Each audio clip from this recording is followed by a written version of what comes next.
Hello and welcome to the IT Governance Podcast for Friday, the 14th of October 2022. After a long summer of short episodes, we return to normal service with a mixture of news, comment and interviews with industry experts. Later on, Cami will be talking to ITGP's author of the month for October, Sarah Cook, about her book, Effective Career Development, Advice for Establishing an Enjoyable Career. But first, here's the news. You'll undoubtedly remember that the government's Data Protection and Digital Reform Bill, an attempt to create a successor to the UK General Data Protection Regulation and Data Protection Act 2018, was announced by the then Prince of Wales in the Queen's speech at the beginning of the current Parliament, when Boris Johnson was the Prime Minister and Nadine Dorries was the Minister for Digital Culture, Media and Sport. How long ago it all seems. As I said in our 19th of August podcast, the bill was due its second reading in Parliament on the 5th of September. However, this was cancelled when Liz Truss took over as PM. Now, it appears the bill has been postponed indefinitely while the government makes further amendments, or possibly withdraws it altogether in favour of an entirely new approach to data protection reform. In a speech at the Conservative Party conference in Birmingham earlier this month, Michelle Donnellan, the latest Secretary of State for Digital Culture, Media and Sport, reiterated the government's plans to change data protection law in the UK, describing the UK GDPR as a regulatory minefield that shackled businesses with unnecessary red tape and clunky bureaucracy. She then announced yet another new approach to data protection law that would protect consumer privacy and keep their data safe whilst retaining our data adequacy so businesses can trade freely and be simpler and clearer for businesses to navigate. The Labour MP Chris Bryant, meanwhile, called the government's proposals madness, pointing out what data protection experts have long observed, that UK companies will still have to abide by the EU GDPR if they want any online business in the European Union, as other non-EU companies already do, so UK divergence will simply mean UK double costs. The extent to which the government's latest proposal will deviate from the previous one remains to be seen, but I'll watch its progress with interest and keep you informed as best I can. The Information Commissioner's Office has fined the catalogue retailer Easylife £1.35 million for using 145,000 customers' personal data to target them with products based on assumptions about their medical condition, in violation of the UK GDPR and DPA 2018. The company was also fined £130,000 for making predatory marketing calls in violation of the Privacy and Electronic Communications regulations. The ICO's investigation found that Easylife conducted significant profiling of customers and invisible processing of health data. Of the 122 products in its Health Club catalogue, 80 were considered trigger products, which would be used as a basis for profiling customers. For instance, as the ICO explains, if a person bought a jar opener or a dinner tray, Easylife would use that purchase data to assume that person has arthritis and then call the individual to market glucosamine joint patches. The Information Commissioner John Edwards commented, Easylife was making assumptions about people's medical condition based on their purchase history without their knowledge and then peddled them a health product. That is not allowed. The invisible use of people's data meant that people couldn't understand how their data was being used and, ultimately, were not able to exercise their privacy and data protection rights. The lack of transparency, combined with the intrusive nature of the profiling, has resulted in a serious breach of people's information rights. Easylife was not only found guilty of breaching data protection law, but our investigation also discovered that they'd made thousands of predatory marketing calls to people who clearly didn't want to receive them. It's clear from the complaints we received that people felt threatened and distressed by the company's aggressive tactics. This is unacceptable. Companies making similar nuisance calls and causing harm to people can expect a strong response from my office. Joe Sullivan, Uber's former chief security officer, has been convicted for his part in covering up a data breach that took place in October 2016, affecting 57 million people's personal data. The breach came to light a year later when Bloomberg revealed that Uber had paid its attackers $100,000 in Bitcoin, then worth about £78,000, to delete the data they'd stolen and keep quiet about what they'd done, in violation of its breach reporting obligations. After the jury unanimously found Sullivan guilty of obstructing justice and actively hiding a felony, his attorney David Angeli said, Mr. Sullivan's sole focus in this incident and throughout his distinguished career has been ensuring the safety of people's personal data on the internet. Prosecutors, however, used Sullivan's conviction to warn other organizations that processed personal data not to neglect their responsibilities. US Attorney Stephanie M. Hines said, We expect companies to protect that data and to alert customers and appropriate authorities when such data is stolen by hackers. Sullivan affirmatively worked to hide the data breach from the Federal Trade Commission and took steps to prevent the hackers from being caught. We will not tolerate concealment of important information from the public by corporate executives more interested in protecting their reputation and that of their employers than in protecting users. Where such conduct violates the federal law, it will be prosecuted. Sullivan's conviction sets an interesting and somewhat alarming precedent that security professionals would do well to keep in mind. Paying ransoms to cybercriminals is never a good idea, but attempting to cover up a data breach, especially one on this scale, is clearly not worth the risk, either professionally or personally. That was the news. Now, the world of work has changed dramatically in recent years, and so have people's expectations about both work and, crucially, maintaining a good work-life balance. Earlier, Cami spoke to ITGP's Author of the Month for October, Sarah Cook, about her book, Effective Career Development, Advice for Establishing an Enjoyable Career. Welcome, Sarah Cook, to our IT Governance podcast. It is obviously great to have you on the show. Thank you. Looking forward to it.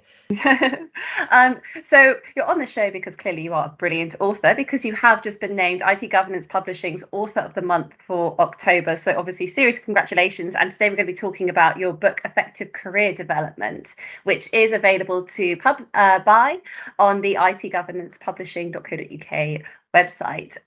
So the book is essentially a book to help you understand what is important to you in your job and how to basically attain your career goals. And I suppose starting right from the beginning and diving straight into it, how do you personally think that career development and the world of work as such has changed over the years? I mean, you can look at that in a couple of ways. Firstly, how has it changed over the generations that have been, but also in the more dramatic sense, how has it changed since COVID, which was a huge leap? I mean, I think that's quite a big question to present you with for your first one. But yeah. So let me start by looking first of all at pre-COVID and what was happening in terms of changes across the generations. So if we look back over the years, I think it's quite interesting to contrast, for example, baby boomers, people born just after the war between 1946 and 1964. And those people who are now called Generation Z, sometimes the millennials, another name for them, people born between 1997 to 2010. So you're getting in organizations, both types of people in these age groups within the same organization. And what you'll see is if you were a baby boomer, you grew up in a post-war climate where the economy was booming. There was regeneration and growth. And typically, as a baby boomer, you'd be very task focused and achievement orientated, worked hard, often at the expense of your own private life. And typically you would expect to advance up the career ladder. So when you started work as a baby boomer, typically you would stay within the same company, and success would be career advancement up the ladder. Whereas when you look at the millennials, obviously there's been huge advancement in technology. We've seen globalization, economic crises, and millennials are much more networked and tech aware. And they have different values in terms of what they're looking for from a job. They appreciate organizations which promote diversity, inclusion. They want to work independently, and clearly money and job security are important to them, but they will prioritize a healthy work-life balance. So what we're seeing is that this newer generation, the millennials, are much more likely to change jobs in the first decade of their working career. So they're 3 times more likely to do this than baby boomers did in their first decade of work. And so moving career is much more usual for this generation. Yeah. And I think what's also been happening is with the pandemic over the past 2 years, clearly businesses have had to quickly adapt and rearrange working patterns. Apparently up to 85% of workforces have had to shift to working from home. And coming back into the workplace with hybrid working, again, we've seen a change in people's view of careers and work generally. Yeah. So a couple of interesting bits of research by Gallup the end of last year found that employees post-pandemic are now less engaged with their organizations than before. So people are really questioning what they're doing at work. And there's been a trend to what's called the great resignation. So people voting with their feet, leaving for opportunities with companies whose values are more aligned to their own. Or if they've not actually left their organization, there's a phenomenon called quiet quitting, which is where employees who were previously prepared to go the extra mile now are only doing the bare minimum to get through the day. So Wow. yeah, living for the weekend or watching the clock seems to be a trend that Gallup are reporting. And they say that globally, only 21% of employees in the workforce are actively engaged and would say that their work is really meaningful. So what we seem to have seen with hybrid working is what I call the big questioning, questioning your own values, what's important to you, what's important to you when you work for an organization, how much time we spend at our desks, how can we be happy at work, what do we want from our careers? Yeah, I mean, I can just picture that so perfectly in terms of like my own father has worked for the same company for a very long time, and I can't remember. I think it was like his 20th year or something, and instead of like a salary increase or whatever it was, he got like a little Perspex trophy. Yes, Just to say, well absolutely. done, you've got to this milestone. And he was a bit like, thanks. But one of my friends I was chatting to them, and they kind of said, actually, how I now view interviewing for jobs is almost like kind of going on a date with someone nowadays. It's very much a case of, whilst you're interviewing me about what I'm capable of, I'm also interviewing you about what you can give me. So it's very much this give and take. It's not this kind of mindset that happened, a few generations ago where the employer had all the power. It's very much a case of I know my worth, I know my skills, and I know that you want them. So what are you going to do? Yeah, very much so. And I think as their skills shortages increase, the power is going very much to the employee rather than the employer. And values do matter. So completely agree. Yeah. And one of the things that, you kind of touched on in your book is like having an enjoyable career, and like not just kind of working for the sake of putting, food on the table and, earning your keep, but a case of like, actually enjoying your career, not seeing life outside of work as kind of separate to, having fun outside of work and then enjoying work. It's kind of the two have to combine. So what key components do you think make up an enjoyable career? What are the key things that you need to do to make sure you're having fun, just as much fun in the office, virtually or not, as opposed to outside the office? I very much like the writings of an author called Daniel Pink, who's written a book called Drive, which talks about the key components of enjoyment and self-motivation at work. So he says when you enjoy things, you obviously feel motivated. And there are 3 elements to enjoyment. The first is autonomy. So our desire to have control over what we do, to be self-directed.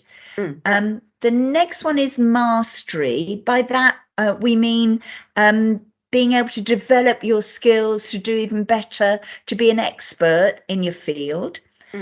And the one I think is becoming increasingly important with hybrid working is purpose. So the desire to do something that has meaning and is important to you. And I find that these three elements, when they work well, tend to dictate how much you enjoy your job. So autonomy, mastery, and purpose. Yeah. And I suppose, I mean, when you're young, and I mean, I remember when I was looking to go to university, I very much was like, I've got no idea what I want to do. I've got no idea where I'm going to end up. And I kind of fell into the job that I have now, which when I was a little girl, be like, that's the last place I would ever have thought I'd ended up. But I do love my job, so that's great. But kind of how, like, to our sort of younger listeners potentially, but like, how do you kind of set yourself up for success right from the start? How do you try and tackle those three key components when actually you maybe don't even know what you want to do, but then also later down the line when actually you're in a job that maybe you're kind of like, looking around now and I'm not really sure that this is where I want to be, I potentially move somewhere else. How do you kind of set yourself up for success right from the very start of your career? Yeah, I think that is really important. I mean, in an ideal world, it'd be helpful to start with like a career vision, a mental picture of who you want to be, what you want to do, what you stand for in the future. In reality, as you say, when you're starting out, and actually sometimes when you're midway through your career, it's difficult to know, to picture what opportunities there are. So I think it's very important to be self-aware, to know where you want to go. They say you need, first of all, to know where you come from. So one of the things you'll find in my book is a lot of self-awareness exercises, such as drawing your lifeline and just picking up what you said there, looking at your whole life, not just your career. Recording the sort of ups and downs, twists and turns of your journey so far, and exercises such as what I call the Wheel of Life activity, which asks you to plot the elements of your life which are important to you. It could be things like family, friends, finances, health, as well as your career, and how satisfied you are with each of the spokes of that wheel. So if you start by recognizing sort of where you are now, what your strengths are and what's important to you, that's really key too. So quite often people tend to downplay their strengths. And in the book, you'll find some activities which help you identify your personal strengths. But also, we've talked already about values. So your personal values, what's important to you. For example, you don't want to end up in, say, a sales-led environment if what's one of your very personal values is being there for others and helping them. You're going to have some internal conflict if your personal values don't match with the work values in the environment you end up in. So understanding yourself is the key to being able to then create your vision for the future and look at opportunities going forward. I think it's one of those things where I think your book could massively help. And I think, I don't know if it's just me, maybe I've just gotten slightly older, so that this could be the case. And I've now got hindsight and perspective on my side.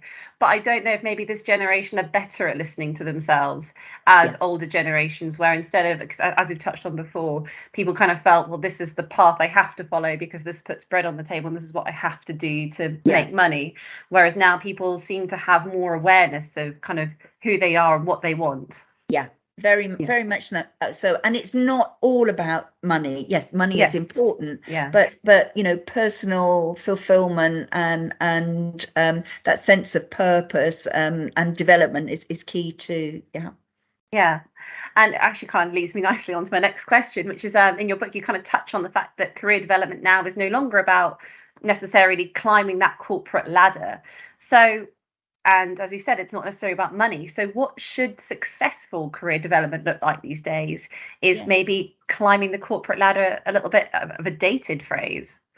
I don't think it's necessarily dated, and for some people that's still important. But I think now the new normal is to have multiple career paths, with the focus, as I've said, on personal fulfillment and advancement rather than just status.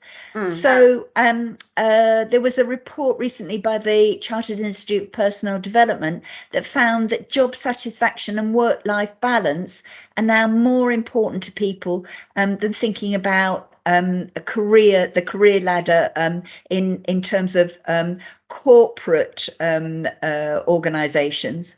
But what we've seen is, because of the ambiguity and I suppose some of the challenges in the workplace, including hybrid working, there's loads of different ways of working, new types of jobs, interim, temporary, freelance, part-time, external, contract working. If you look at the gig economy, for example, there are lots of part-time freelance work opportunities, which means that people have got more flexible ways of making a living or supplementing their income. So it really seems today as though people have what's called project careers rather than corporate careers. So that, we can move from one industry sector to another and do a variety of roles, a variety of time and place commitments.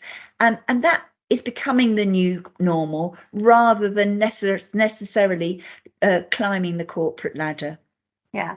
And I suppose in terms of like climbing the corporate ladder, like when you're starting out and when you're sort of, well, wherever you end up, but do you kind of think that fulfillment and enjoyment in your career and success even, does that change as you move through your career? Like in terms of what you prioritize, in terms of like, as you touched on, like, status and, does that kind of evolve as you go through it?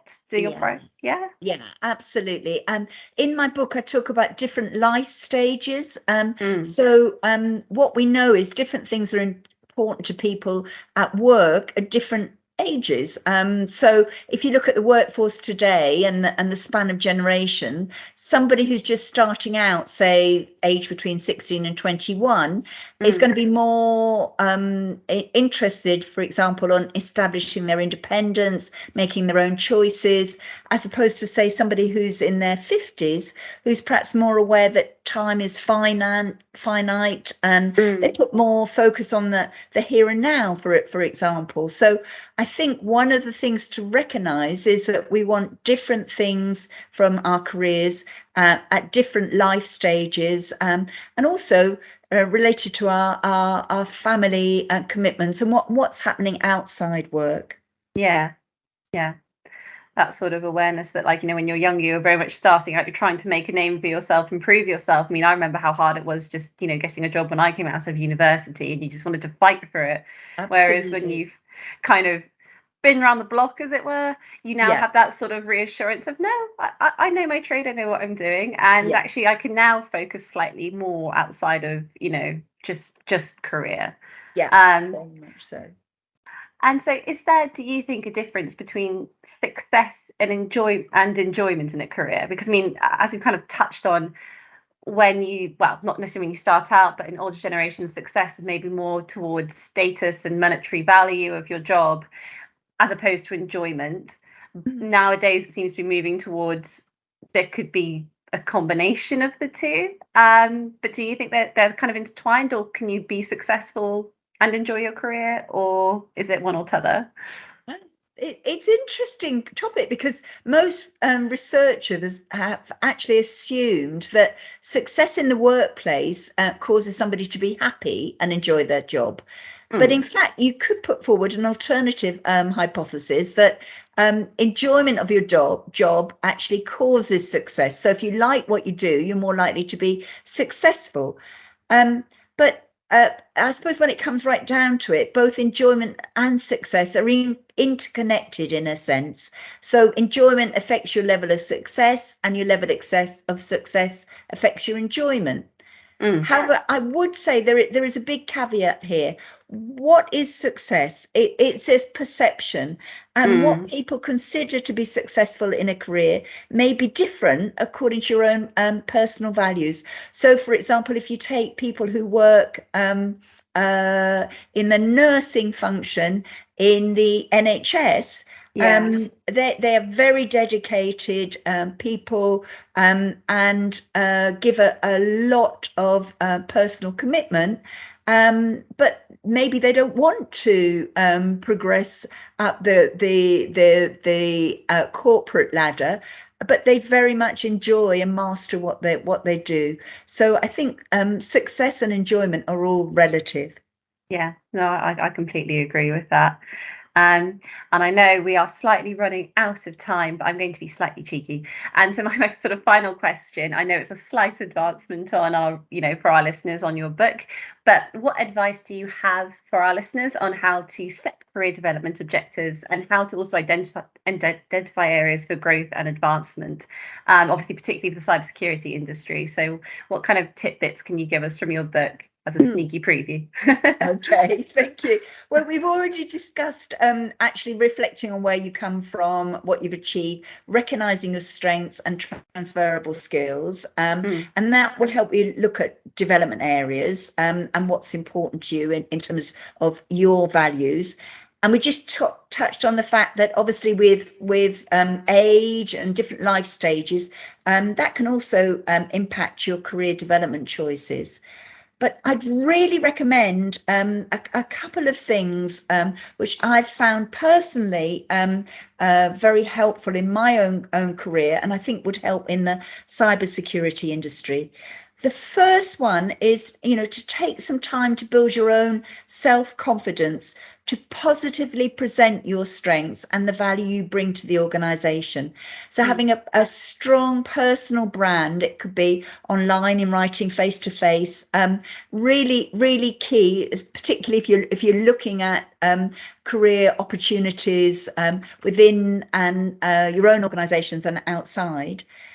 And the other thing I've personally found very helpful, and I know in the cyber security industry this exists, it's to find somebody who's a mentor, who's got more experience than you, who can provide you with advice, support, share their knowledge and experience, and really give you some excellent guidance for your own personal growth and development.